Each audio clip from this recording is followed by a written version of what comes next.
May mga bagay na hindi mo napapansin pero unti-unti nang sumisira sa'yo.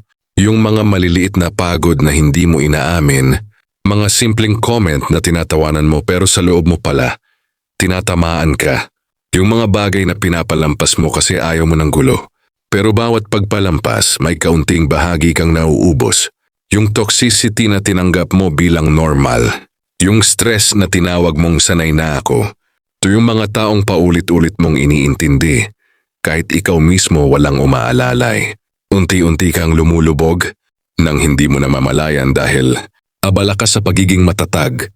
At minsan ang pinakamasakit, yung akala mo okay ka kasi gumagalaw ka pa.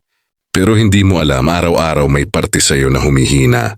Kaya bantayan mo hindi lang ang malalaking problema. Bantayan mo rin ang maliit na sakit na kaya kang durugin ng paunti-unti.